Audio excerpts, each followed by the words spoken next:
नमस्कार मित्रों, हमारे इस YouTube channel general science by Prakash लेगा पर सभी लोगों का स्वागत है। कल पार्ट 4 वायरस जनित रोगों के बारे में हमने पढ़ा और उसमें हमने लास्ट में एक क्वेश्चन भी पूछा था कि एड्स दिवस कब मनाया जाता है। तो काफी सारे दोस्तों के कमेंट्स भी आए हैं कि 1 दिसंबर को मनाया जाता है। महत्वपूर्ण क्वेश्चन है, 1 दिसंबर को एड्स दिवस मनाया जाता है। सबसे पहले तो उन सभी लोगों का हार्दिक स्वागत है हमारे चैनल पे, जिन लोगों ने हमारे वीडियो को, हमारे चैनल को शेयर किया, सब्सक्राइब किया। और अभी तक जिन विद्यार्थियों ने, जिन स्टूडेंट्स ने हमारे वीडियो को, हमारे चैनल को सब्सक्राइब नहीं किया है, तो सबसे पहले चैनल को सब्सक्राइब करें ताकि आपको संपूर्ण जनरल साइंस का सिलेबस उसकी सहायता से मिल सके। प्रत्येक वीडियो की नोटिफिकेशन आपके मोबाइल फोन से या चाहे किसी अन्य साधन की सहायता से मिल सके। एक आप आज पार्ट 5वां पढ़ने जा रहे हैं। इसमें कुछ वायरस जनित रोग बच गए, उनके बारे में डिटेल से देखेंगे और उसके बाद हम पढ़ेंगे जीवाणु जन्य रोग। तो आज के वीडियो को भी ज्यादा से ज्यादा शेयर करना है और लोगों तक पहुंचाना है। और देखो, हमारा चैनल है वो जो कम समय में 5-4 वीडियो के अंदर अंदर 1000 सब्सक्राइब तक पहुंच गए हैं। तो सभी लोगों का एक बार फिर से आभार। और आज हम 5वां पार्ट उसमें बात करेंगे विषाणुजन्य जो रोग हैं उनके अंदर। एड्स के अंदर हमने कल पढ़ा था कि एड्स की 3 जांचें, उनमें सबसे पहली थी एलिजा, दूसरी हमने पढ़ी पीसीआर और तीसरी पढ़ी थी आपके डब्ल्यूबीटी। कई बार सीधा क्वेश्चन आ जाता है कि निम्न में से कौन सी जांच एड्स की नहीं है, फिर आपको पता होना चाहिए कि कौन कौन सी है, कौन सी नहीं है। देखो, एक क्वेश्चन ऐसे भी आता है कि एड्स की खोज मॉन्टेगेनियर नाम के वैज्ञानिक ने की थी और नामकरण सीगेलो ने किया था। यह भी महत्वपूर्ण है।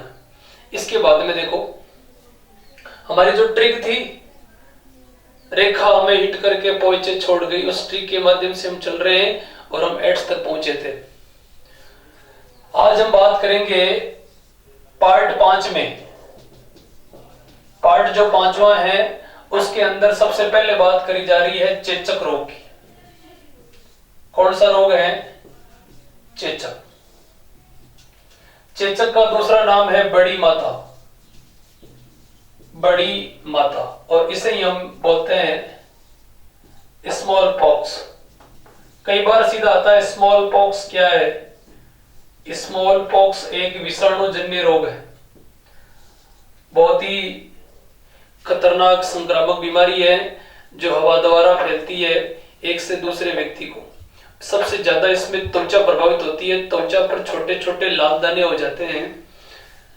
एक हमने कल की वीडियो में बात करी थी कि चेचक रोग का जो टीका है सबसे पहले एडवर्ड जेनर ने 1798 ईस्वी के अंदर बनाया था और वो सबसे पहले गो चेचक का था। देखो, चेचक रोग है, उस चेचक रोग का जो रोगजनक है वो कौन सा होता है? चेचक रोग का रोगजनक होता है वेरियोला वायरस। Variola virus. सवाल आता है चेचक रोग में प्रभावित अंग, तो प्रभावित अंग का नाम त्वचा, संपूर्ण शरीर की त्वचा।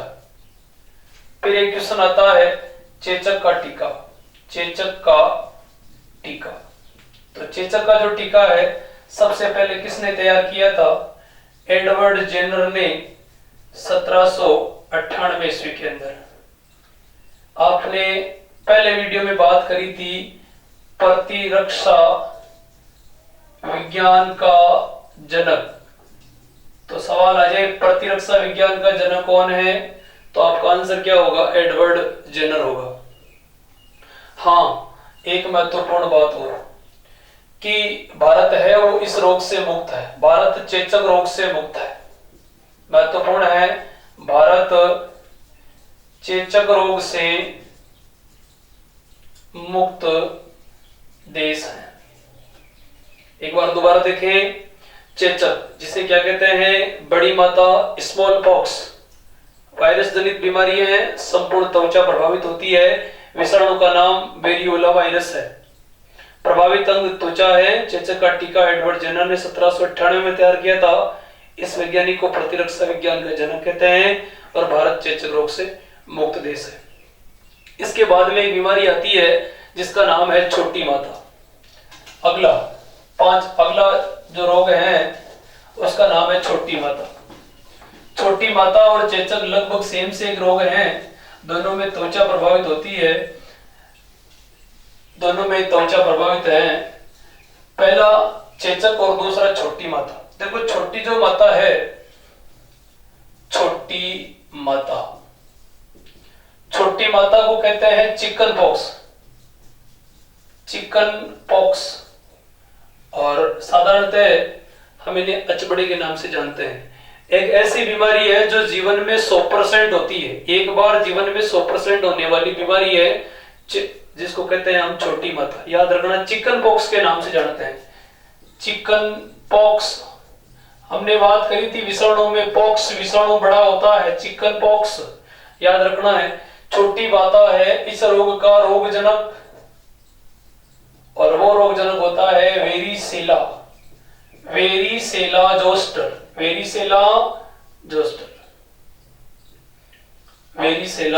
जोस्टर। इसके बाद में सवाल आता है प्रभावित अंग। तो प्रभावित अंग का नाम इसमें भी क्या है, त्वचा। एक बात याद रखना है, ये एक ऐसी बीमारी है जो जीवन में एक बार 100% होती है। जीवन में एक बार 100% होने वाली बीमारी का नाम छोटी माता है। इसके बाद एक बीमारी आती है जिसका नाम है डेंगू। खतरनाक बीमारी है डेंगू। इसे हड्डी तोड़ बुखार भी कहते हैं। क्या कहते हैं, हड्डी तोड़ बुखार।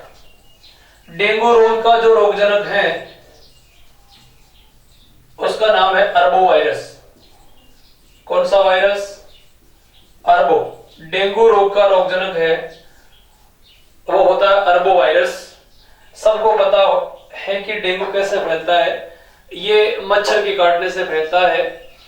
ये एक ऐसा मच्छर है जो मादा एडीज एजिप्टाई नाम का जो मच्छर होता है, याद रखना है। इस रोग में जो वाहक का काम करता है उसका नाम है मादा एडीज एजिप्टाई। मादा एडीज एजिप्टाई नाम का एक मच्छर है, वो इसमें वाहक होता है।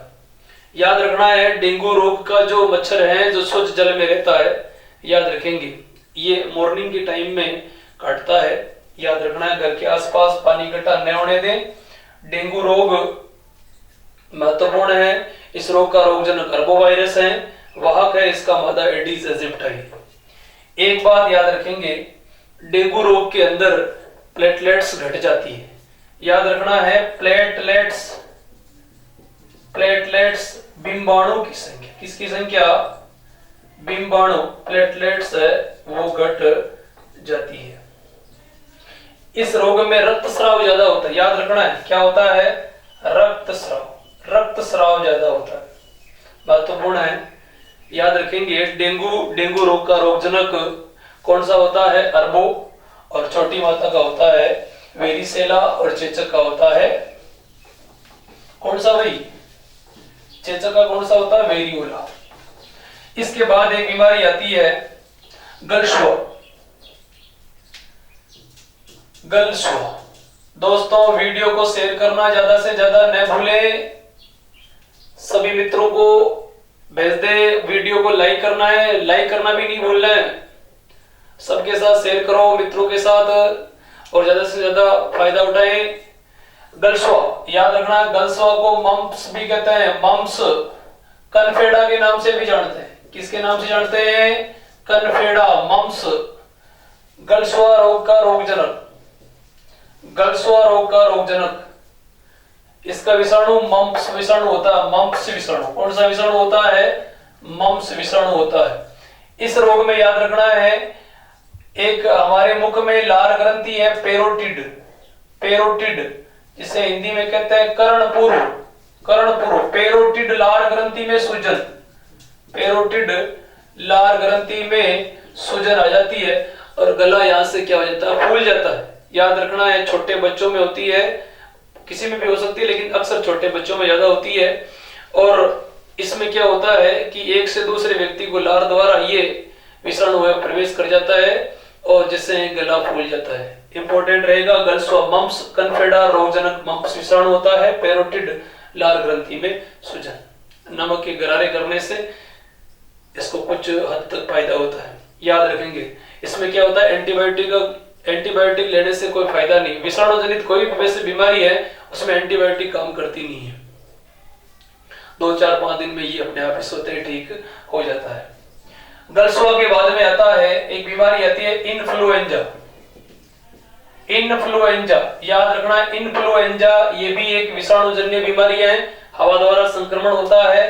पैरामिक्सो वायरस है इसका, पैरामिक्सो वायरस, रोगजनक का नाम है पैरामिक्सो वायरस।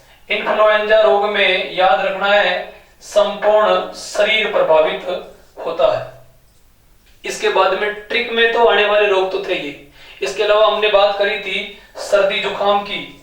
देखो दोस्तों याद रखना है, सर्दी जुकाम पिछली बार पटवार भर्ती में पूछा गया क्वेश्चन है सर्दी जुकाम।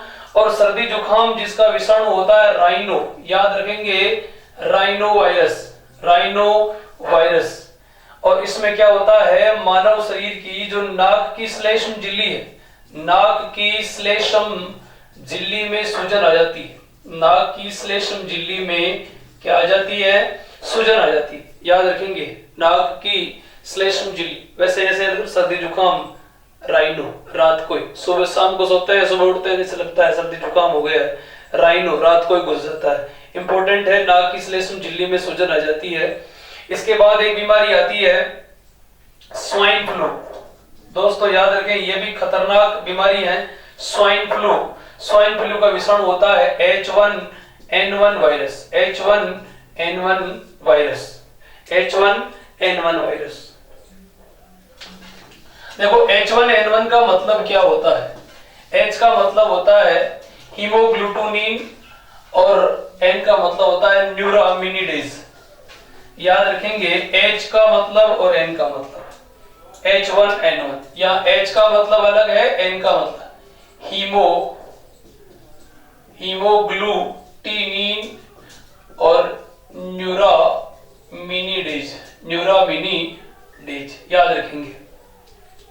इसमें जो स्वाइन फ्लू है इसमें याद रखना है श्वसन तंत्र प्रभावित होता है। प्रभावित कौन होता है, श्वसन तंत्र। कौन प्रभावित होता है, श्वसन तंत्र प्रभावित होता है। इसके बाद में एक बात और याद रखेंगे, ये फैलता कैसे है, वाहक इसके अंदर कौन होता है, और वाहक स्वाइन फ्लू का होता है सुअर। याद रखना कौन है इसमें, सुअर, पिग। इसके बाद एक बात और याद रखेंगे, इसके उपचार में स्वाइन फ्लू के उपचार में क्या दिया जाता है, स्वाइन फ्लू के उपचार में क्या दिया जाता है, हाँ बताएं, देखिए स्वाइन फ्लू के उपचार में क्या दिया जाता है। ये वैसे इनमें भी एंटीबायोटिक काम नहीं करेगी, ये एक ऐसी बीमारी है जिसमें सबसे अधिक श्वसन तंत्र प्रभावित होता है। इसके बाद एक बीमारी आती है बर्ड फ्लू। बर्ड यार होता है पक्षी, अक्सर पक्षियों से फैलने वाली बीमारी है। इसका विषाणु H5N1 वायरस, H5N1 वायरस होता है। बर्ड फ्लू में संक्रमित मुर्गियों द्वारा, किसके द्वारा, संक्रमित मुर्गियों द्वारा फैलता है। इसमें प्रभावित अंग,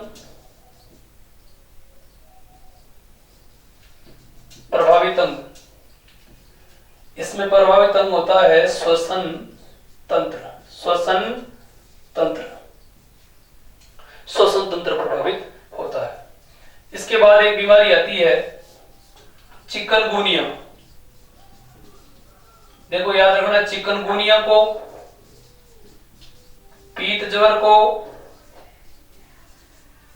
निफा को इसके अलावा किसिंग फीवर,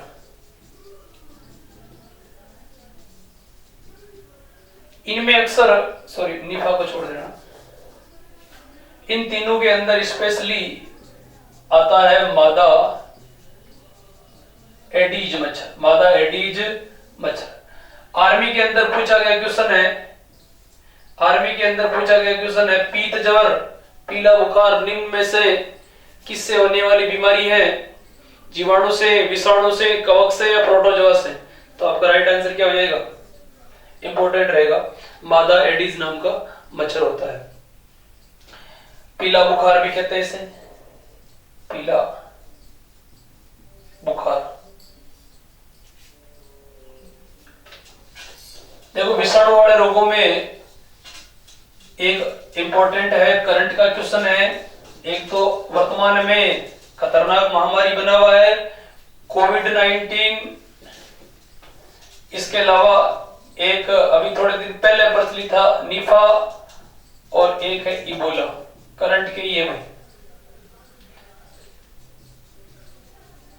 सुअर और चमगादड़ से फैला था, इसके बारे में बताया जा रहा है कि ये नेचुरल न होकर आर्टिफिशियल है, जो सबसे पहले चाइना के वुहान शहर से वायरोलॉजी की लैब से लीक हुआ है, और इबोला विदेश में ही है, इबोला नदी से, इबोला नदी से मिला, इसीलिए इसका नाम इबोला रख दिया गया। याद रखना, एक जापानी इंसेफ्लाइटिस एक बीमारी और होती है, वो भी विषाणु जनित है। विषाणु जनित रोगों की ट्रिक में आपके रोग इतने ही है। इसके बाद हम पढ़ने वाले हैं वो है जीवाणु, बैक्टीरिया के बारे में। अगली क्लास पार्ट 6 में बात करेंगे जीवाणु के बारे में। तब तक के लिए सभी लोगों को धन्यवाद। आप वीडियो को ज्यादा से ज्यादा शेयर करेंगे, शेयर करना, लाइक करना न भूलें, और इन रोगों को आप देखते रहो, और स्टे होम स्टे सेफ, बने रहिए हमारे साथ। नमस्कार।